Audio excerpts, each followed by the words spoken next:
పాడి పంటలు ఛానల్ వీక్షిస్తున్నటువంటి రైతు సోదరులందరికీ కూడా నా యొక్క నమస్కారాలు.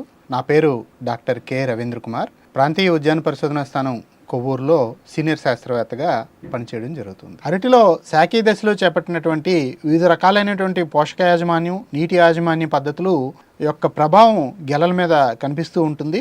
గెలలు ఏర్పడిన తర్వాత కూడా సరైనటువంటి యాజమాన్య పద్ధతులు పాటించాలి. కాబట్టి ఈరోజు మనం అరటి గెలల యాజమాన్యంలో పాటించవలసినటువంటి అంశాలను గురించి తెలుసుకుందాం. ఈ గెలల యాజమాన్యంలో భాగంగా వాతావరణ మార్పులకి ప్రభావం చేత చాలా రకాలైనటువంటి రసం పీల్చే పురుగులు, ముఖ్యంగా ఈ రసం పీల్చే త్రిప్స్ అనేవి ఈ అరటి కాయల్ని నాణ్యతను దెబ్బతీస్తున్నాయి. లోపల గుజ్జు బాగా ఉన్నప్పటికీ కూడా పైన ఈ రసం పీల్చే పురుగు చేసేటువంటి గీతల వల్ల, బొడిపెల వల్ల ఆకర్షణీయంగా ఉండక రైతుకు మార్కెట్లో సరైనటువంటి ధర రావట్లేదు. దీనికి సమగ్రంగా మనం యాజమాన్యం పాటించాలంటే పూమొగ్గ బయటికి వచ్చే దశలోనే ఈ రసం పీల్చే పురుగులు నష్టాన్ని కలుగజేస్తాయి. కాబట్టి 0.5 మిల్లీలీటర్ల ఇమిడోక్లోప్రిడ్ మందును 1 లీటర్ నీటిలో కలుపుకొని దాన్ని ఇంజెక్షన్ రూపంలో ఈ పూమొగ్గ నిలువుగా ఉండే దశలో పైనుంచి 45 డిగ్రీల కోణంలో ఇంజెక్షన్ రూపంలో మనం చేసినప్పుడు ఈ రసం పీల్చే పురుగులను సమర్థవంతంగా నివారణ చేసుకోవచ్చు.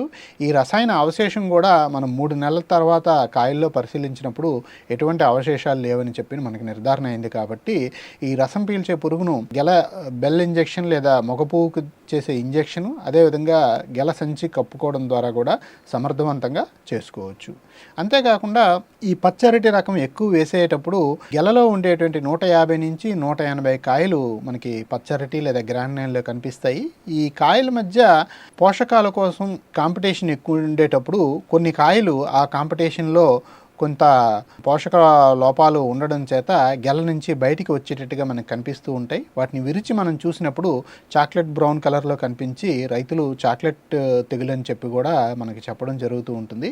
అయితే ఇది తెగులు ఏమీ కాదు, ఇది చాక్లెట్ తెగులు అని రైతులు పిలుచుకునేది పోషక లోపాల వల్ల కొన్ని కాయల్లో వచ్చేటువంటి సమస్య. కాబట్టి ఏవైతే కాయలు గెల నుంచి బయటకు వచ్చి సన్నగా ఉంటాయో వాటిని మనం ఎప్పటికప్పుడు తొలగించుకోవడం ద్వారా, అదేవిధంగా అవసరానికన్నా ఎక్కువగా ఉండేటువంటి కింద హస్తాలను తొలగించుకోవడం ద్వారా పైన ఉండే కాయలు మనకి పోషక పదార్థాలను ఉపయోగించుకొని బాగా బలంగా పొడవుగా పెరిగి నాణ్యంగా ఉండడానికి అవకాశం ఉంటుంది. అదేవిధంగా గెలలో ఆఖరి హస్తం వదిలిన తర్వాత 1 వారం నుంచి 10 రోజుల తర్వాత ఈ మొగ పువ్వును అనేటువంటిది మనం తప్పనిసరిగా రైతులు తొలగించుకోవడం ద్వారా ఆ పువ్వుకి అందించేటువంటి పోషకాలన్నీ కూడా గెలలో కాయలకు అందుతాయి. కాబట్టి నాణ్యమైనటువంటి కాయలు మనకి రావడం జరుగుతూ ఉంటుంది.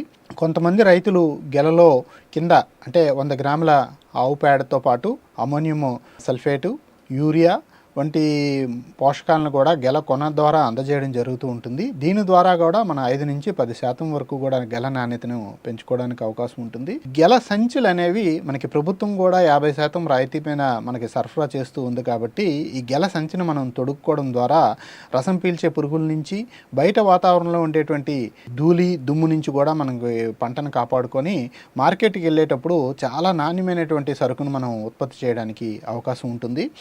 గెల ఊతము కూడా కర్రలు, వెదురు కర్రలు కానీ సరుగుడు కర్రల ద్వారా కూడా ఏర్పాటు చేసుకోవడం ద్వారా ఇవి గాలికి పడిపోకుండా నష్ట నివారణ, సైక్లోన్లు వచ్చినప్పటికీ కూడా కొంతవరకు రక్షణ లభించేటువంటి అవకాశం ఉంటుంది. మరి ఎవరైతే రైతులు విదేశాలకు ఎగుమతి చేయాలనుకుంటున్నారో వారు అత్యంత జాగ్రత్తగా కాయలు మధ్య ఒరిపిడి వల్ల కొన్ని గీతలు ఏర్పడతాయి. కాబట్టి హస్తానికి మధ్య కుషనింగ్ మెటీరియల్ ఏర్పాటు చేసుకోవడం ద్వారా ఆ కాయల మీద ఉండేటువంటి గీతలు, మచ్చలు వంటి వాటిని కూడా నివారణ చేసి విదేశాలకు కూడా ఎగుమతి చేసుకోవడానికి అవకాశం ఉంటుంది. ఈ గెల ఏర్పడిన తర్వాత కూడా గెల మీద మనం ఆకరహస్తం వదిలిన తర్వాత 13,045 అంటే పొటాషియం నైట్రేట్ అనే మందును 5 గ్రాములు లీటర్ నీటికి జిగురుతో కలిపి స్ప్రే చేసుకోవాలి. 15 రోజుల తర్వాత సల్ఫేట్ ఆఫ్ పొటాష్, దీనినే 0,050 అంటాం, ఇది కూడా 5 గ్రాములు లీటర్ నీటికి కలిపి స్ప్రే చేసుకోవాలి. అదే శీతాకాలంలో మరి కాయలు బాగా తయారవకుండానే మాగిపోతూ ఉంటాయి కాబట్టి చలికి, అటువంటి సమయంలో పొటాషియం డైహైడ్రోజన్ ఆర్థోఫాస్ఫేట్ అనే మందును 5 గ్రాములు లీటర్ నీటికి కలిపి పిచికారీ చేసుకోవాలి.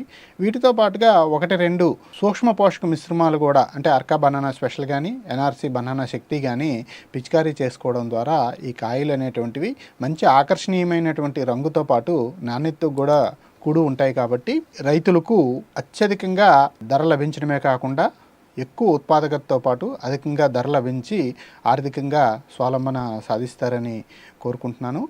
ఈ అంశాన్ని వీక్షించినటువంటి పాడి పంటలు రైతు సోదరులందరికీ కూడా నా యొక్క ధన్యవాదాలు.